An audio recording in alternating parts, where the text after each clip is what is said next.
Hola, muy buenos días a todas y todos. Mi nombre es Víctor del Arco. Soy profesor e investigador en el Departamento de Psicología Social y Antropología de la Universidad de Salamanca. Lo que hoy quisiera compartirles es una experiencia de aprendizaje docente, por un lado, y también una experiencia docente que he desarrollado en este presente curso en el grado de Criminología que se imparte en la Facultad de Derecho de la Universidad de Salamanca.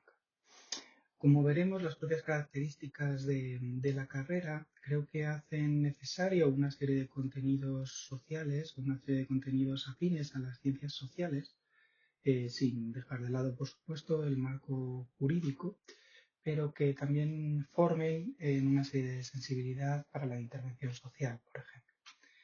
Bueno, la sesión de hoy, lo que quiero presentarles, tiene que ver por un lado con describir el grado de antropología en la USAL, sus principales características para posicionar el contexto al que me estoy refiriendo, para a continuación hacer referencia a la relación entre dos disciplinas que desde mi punto de vista son muy afines, como son la antropología social y la criminología. Esta afinidad también me la he ido encontrando poco a poco, porque era el primer año que me hacía cargo de una asignatura de introducción a la antropología social en un grado como el de criminología. Y lo que quiero compartir también es esa experiencia para, en ese tercer lugar, establecer una serie de criterios o de posibilidades por si ustedes se encuentran también en una situación semejante, porque, bueno, principalmente al preparar la asignatura sí que vi que no había una propuesta clara de esa relación entre la antropología y la criminología a nivel docente, y finalmente establecer una serie de conclusiones críticas y respuestas participativas para también, bueno, ¿no?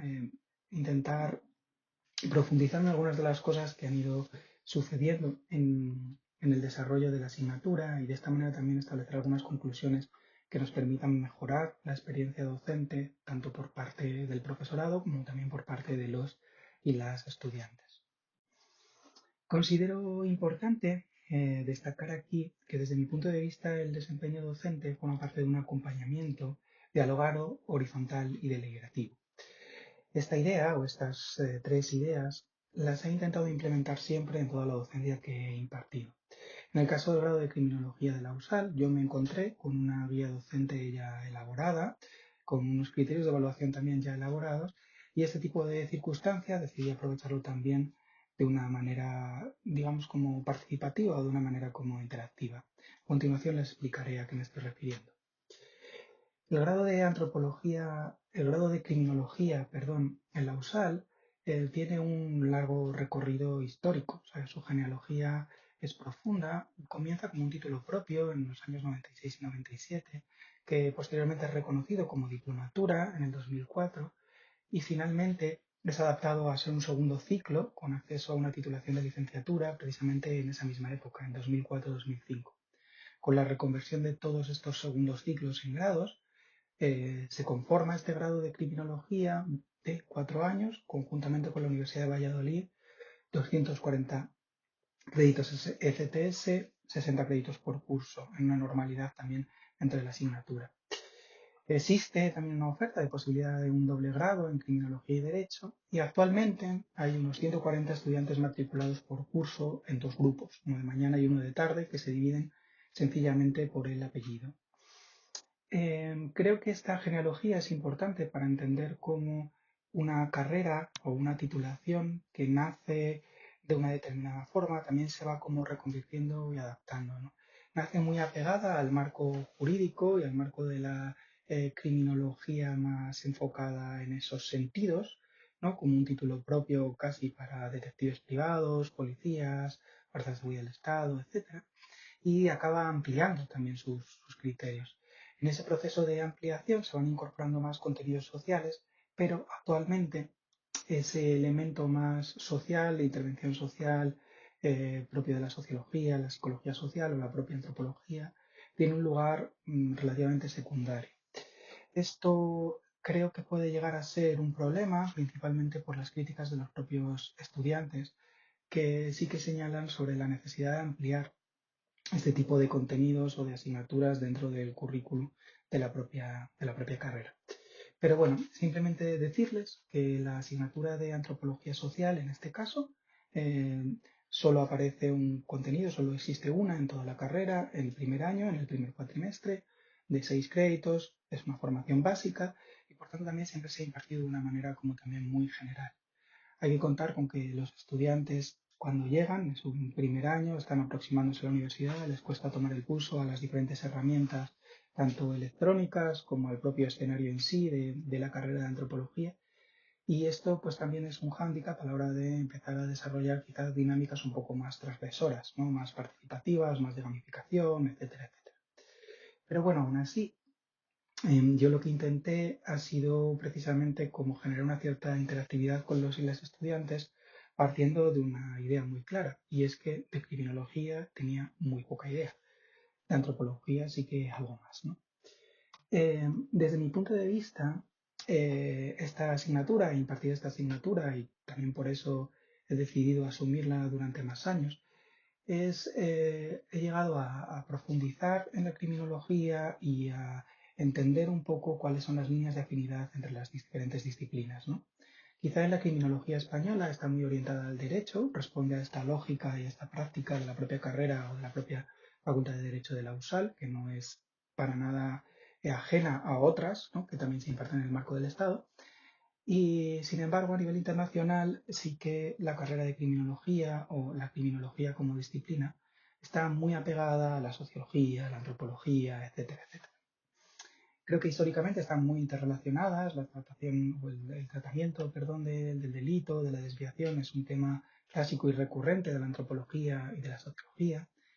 Tienen y albergan una serie de corpus de conocimientos compartidos. La reflexión intercultural también pasa por una reflexión sobre la violencia, sobre el uso de los cuerpos, sobre las normatividades, sobre, en definitiva, sobre el poder y sobre los daños al poder, por ejemplo. Y un elemento fundamental de reflexión, tanto de la antropología como de la sociología, como es el del estudio y el análisis de la desigualdad social, ¿no? Y la desigualdad como principal causa o principal motivación de la generación de ciertos delitos. Esta idea, que puede parecer relativamente obvia, en muchas ocasiones costaba o cuesta transmitírsela a los estudiantes en un primer término, ¿no?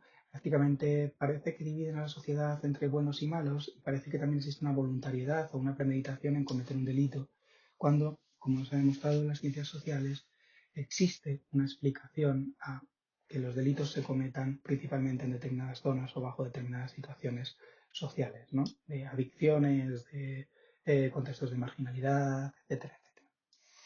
Finalmente también creo que hay una afinidad entre las disciplinas que aparece o que se envuelve precisamente en el campo de la intervención social y de la mediación, en la que de una manera casi inevitable mucha gente que se dedica a la criminología va a acabar tomando parte.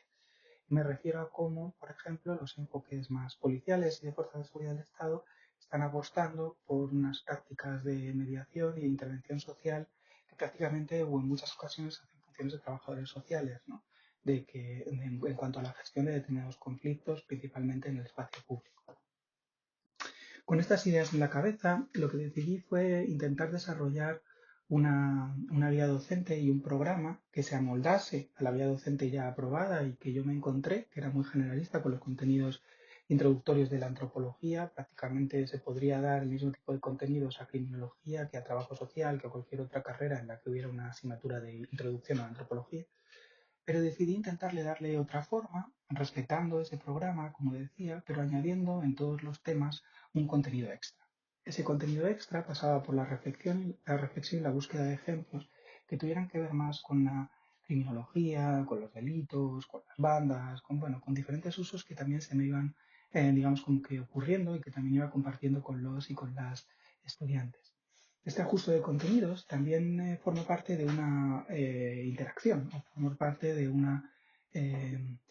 eh, de un trabajo, digamos, de interlocución con los y con las estudiantes, ¿no? Les pregunté en los primeros días de clase qué tipo de temáticas les gustaría abordar, qué tipo de intereses tenían, y un poco para familiarizarme un poco con esos intereses, que también son hasta incluso generacionales, para, bueno, intentar abordar y transformar un poco, digamos, como que esta idea, ¿no?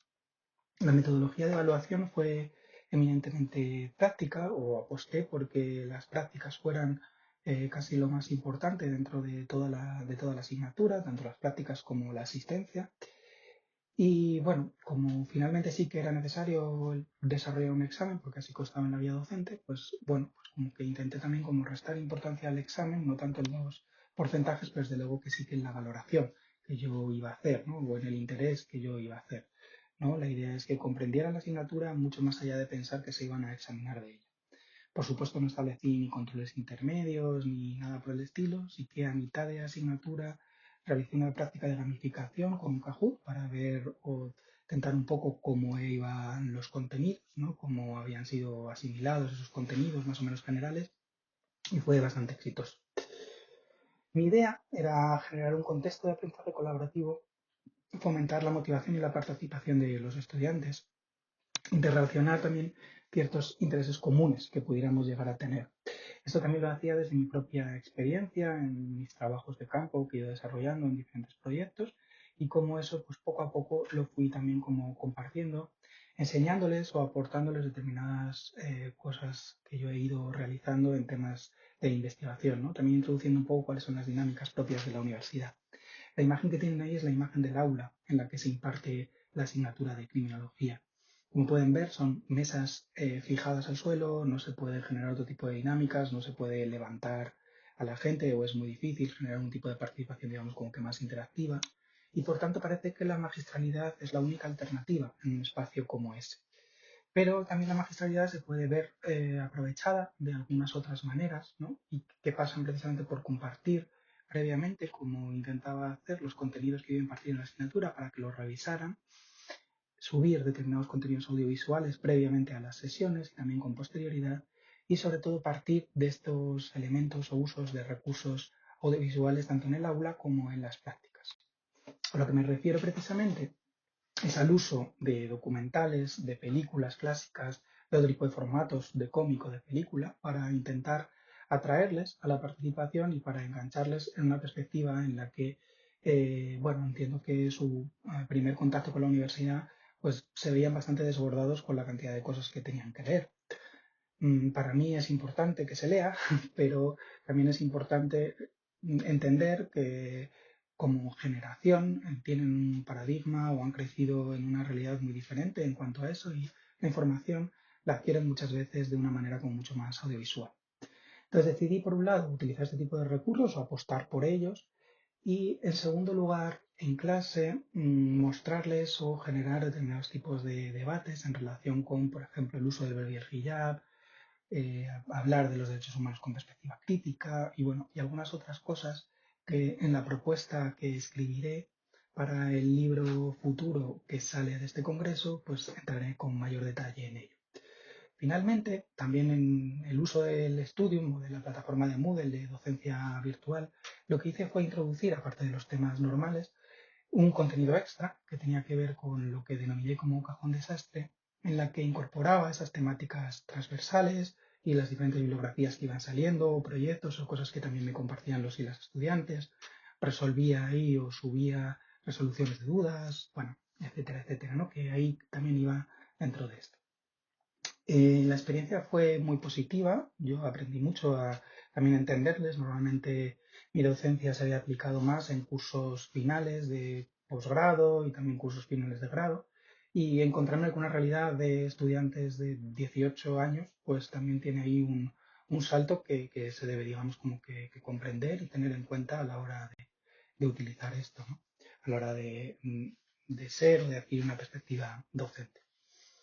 La imagen que tienen ahí es la imagen del examen final, justo antes de que los y las estudiantes entraran en el aula, un examen final que constaba de dos partes, una de tipo test y otra más de desarrollo, y que, bueno, la gran mayoría de estudiantes superaron. O sea, he de decir que acabé muy contento con la implicación del estudiantado, porque más allá de la magistralidad y de las pocas posibilidades con un grupo de 70 personas participativas que puede haber, sí que se acabó generando un buen grupo motor, ¿no? Siempre hay una doble o una triple realidad entre los y las estudiantes, pero un buen grupo motor que generaba una serie de participación, compartía sus dudas, etcétera, etcétera, ¿no?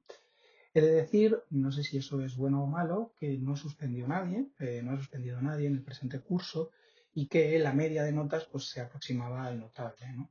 el hecho de priorizar sobre las diferentes prácticas, de que las prácticas tuvieran este tipo de contenidos, de hacer un comentario sobre el visionado de una película o responder unas preguntas que se les planteaban sobre un documental, por ejemplo, o relacionar el documental con la asignatura, pues bueno, yo también lo corregía de forma muy respetuosa y constructiva, intentando definir que lo que tienen que aprender era argumentar y que lo que piensen ahora no tiene por qué ser lo que piensan en un futuro, y entonces pues si las cosas estaban bien argumentadas y bien estructuradas aceptaba y tenían la mejor calificación, y si estaban un poco más embarradas pues menos, ¿no?